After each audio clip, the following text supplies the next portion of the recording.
Hey folks, welcome to another very hot Louisiana day down here in Southwest Louisiana. It is brutal out here right now, so bear with me as I sweat and complain about the heat for a little while. Last time we saw you guys, we were filming a video out here on the Sig Sauer P320. You all have heard the drop test, and you may have even seen our hammer test that we did, where we struck the backside of the P320 and several other pistols for that matter. We struck a Glock, a Ruger American, a Kimber Solo, a Springfield Armory XD9, just a slew of guns that we took out here, even a Walther PPS.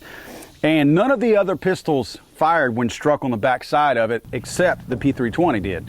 And what we're trying to do is not necessarily simulate the drop test, because obviously due to inertia, which many of you were kind enough to school me on physics, and I appreciate that. I don't mean that facetiously. A lot of folks out there that are a lot smarter than I am, that were really kind to me and you know, said, hey, look, this is what you're really trying to do. That's not duplicating the drop test. You're right. It wasn't duplicating the drop test. In fact, it seemed like we actually discovered another issue, or a separate issue altogether, from what Omaha Outfitters or Outdoors, I forget the name of their place. But they had discovered the actual drop test. So nevertheless, we wanted to address a whole lot of the comments and a lot of the questions, a lot of the issues that many of you brought to our attention out there. One of them being the Sig Sauer P320. The Sig Sauer P320 is actually a hammer fire, double action only pistol. And yes, understanding how the double action only trigger mechanism and function works on this particular system, it would make sense that it's probably not going to fire, but nevertheless, we had more than one person ask about the P320.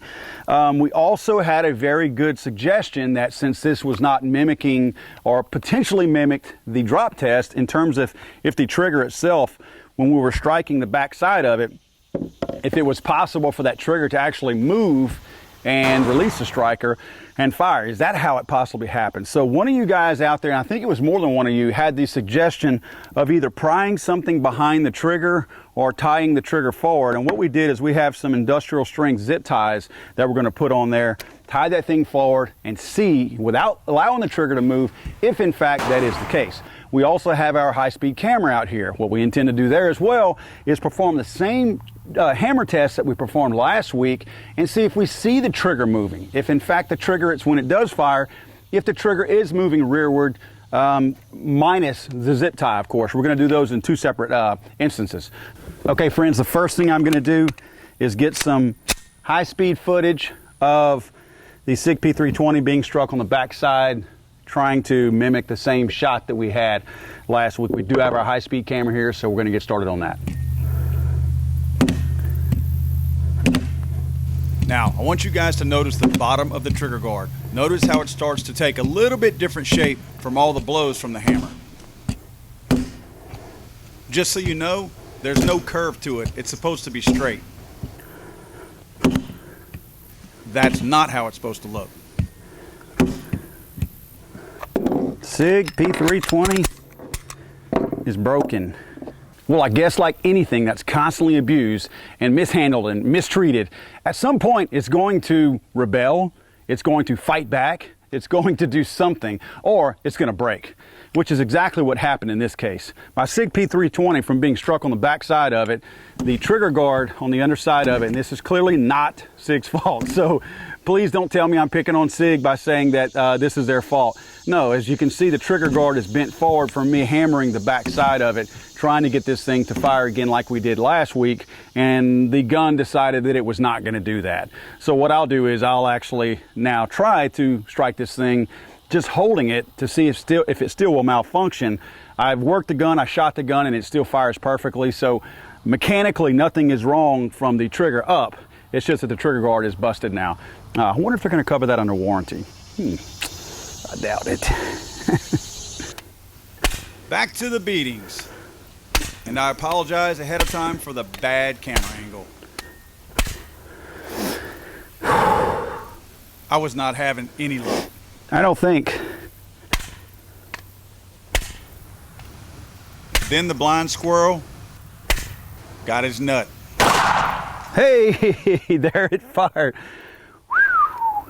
Yeah, that surprised me. Now, my apologies for the out of focus high-speed camera, but you can still see the trigger well enough to see that it does in fact move.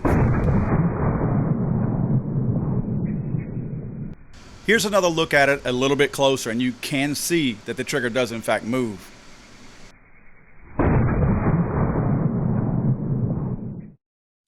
Now I've slowed it down frame by frame so you can actually see when and where the trigger itself moves. You can also get a really good shot of these two love bugs. Now watch closely here. On this very next frame, you're going to notice when the hammer hits the back of the pistol, the trigger moves backwards. Right there. Now notice the trigger itself is going to move forward back again. It moves slightly right there forward, and it's going to continue to move forward. Right there, moved again, just slightly forward. And again, it's going to continue. There again, you can really see it right there. Watch the whole thing again here. No question, that trigger moved. All right, guys, you saw it fire me just striking on the back, just holding the pistol. By the way, if you see all these bugs, these are what we affectionately call love bugs down here in Louisiana. Labor Day and Memorial Day, that's whenever they hammer us, so I apologize for that. So what I'm going to do now is I'm going to take the zip ties and try to tie the trigger guard forward, or the trigger itself forward. We don't have much of a trigger guard anymore. And see if for some reason that stops the trigger from moving, if we can get this thing to fire again by holding that trigger in place. All right, guys, without much luck as far as the zip tie goes, because again, the pistol itself, the frame kind of slants upward a little bit, and whenever I try to tie it on the back of the trigger, since it is curved down towards the bottom, it between these two curves kind of leaning in towards one another, eventually lets go and the zip tie doesn't hold. So I had an old, I guess that was Winchester white box with some styrofoam in it. I took all the ammo out of it and cut the piece to fit perfectly behind the trigger. Not the best looking job, but it does fit, and the trigger is not going to move forward, rearward, I'm sorry. So that'll definitely stop it from moving. So it definitely won't be the trigger, the inertia, combination of everything with the trigger going backwards that's going to make this thing fire now. So let's give it a shot again. Okay, guys, very interesting. Even though the hammer test that I'm performing isn't the same physical type of test as far as the drop test goes, the drop test, obviously, the assumption, and probably the correct assumption, was that the hammer was continuing to move backwards, and that caused the pistol to fire. I'm kind of thinking it's the same thing here. As many times as I hit this thing, probably upwards to 60, maybe 70 times. I mean, I'm just beating the back of this thing. It does still seem to not want to fire, as if the trigger may have been the issue. I know there was some concern that maybe the backside, the striker on the backside of it, something was causing the striker to disengage and allow the pistol to fire whenever I was striking it with the hammer. It doesn't seem like that's the case now. It really seems like the trigger is the issue, and quite possibly this fix that Sig is trying to roll out. Let me not call it a fix, because I don't want to get the Sig guys mad at me. Let's say the upgrade is probably going to fix the issue of what's clearly wrong with the pistol right now. So yeah, I think it probably is the trigger. Again, I could probably hit it another 400 times just to confirm that, but I don't think that's the case, because I didn't have to hit it near that many times without the styrofoam behind the trigger blocking the trigger from being able to move. Just for the sake of argument, let's go ahead and do our little test on the P320 and see if the P320 will or will not fire. I'm not going to put the styrofoam behind it. I want to test it just like I tested the P320 in terms of whether or not it's going to fire when being struck by the hammer. All right, friends, I know many of you out there, including myself, didn't really expect this thing to fire with it being a double action only pistol. The hammer that I was hitting with would have to strike the hammer, which is actually protected by two pieces of the frame on each side of the hammer on the back side of this pistol. So very unlikely that it would have fired. I figured it was worth seeing. Several of you had asked about that through the comments in our comment section on YouTube channel, so I just wanted to see. Remember, when this thing is supposed to fire, you have to pull, this is a double action only pistol. This trigger has to come all the way back, and if you notice my hammer is moving when I do that. Let me get a little closer here. If you notice the hammer is moving with the pull of the trigger, and that's how it's going to do. Remember, we're unloaded here. So as I'm pulling the trigger backwards, that's causing the hammer to go, and then the hammer flies forward, and then you have to still reset the trigger in order to bring that hammer back again in order for it to fire. Well, guys, what did we prove today? Not much, probably not anything. The only thing that we know emphatically after being here today is that Louisiana love bugs are extremely annoying, as there are gazillions of them out here twice a year. But the Sig P320 does fire if I'm just holding it in my hand without the help of a table that I rested up against the trigger guard last week. It will still in fact fire by wrapping the back side of the pistol with a rubber mallet. With that being said, the other factor we know is if you beat on a Sig Sauer P320 long enough, the trigger guard's going to break. I did that today. But as far as the styrofoam behind the trigger, not really 100% sure. I do believe that the trigger moving backwards from me hitting it is what causes the pistol to fire. I do think the styrofoam stopped it from firing. But nevertheless, I can't prove that. You know, I guess you'd have to hit it 1,000,000 times, and there's still always a chance that the 1,000,000 and first time it would fire.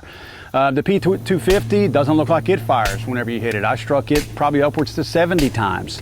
Never had an issue with it. Yeah, we kind of expected that. I mean, just understanding the mechanics of the gun, it shouldn't have fired. But out of fairness to you guys and myself even, I wanted to make sure that we did go down that road and prove that it didn't. So anyway, guys, hopefully everybody's satisfied with their questions. Anytime that I can make some things happen out here, if it's within my ability, I'm happy to do it. So if you guys have any suggestions anytime, certainly shoot those at me. Email me at paul@legallyarmedamerica.com or comment in our comments section. I'm really good about trying to go through the comments section and read you guys' comments, respond, and whatnot. So I appreciate you guys watching, appreciate the feedback, and everybody be safe out there. Let's don't drop our guns. That's an inside joke for those who know. But be safe, shoot straight, and have a good time. But again, let's keep gun safety above everything else.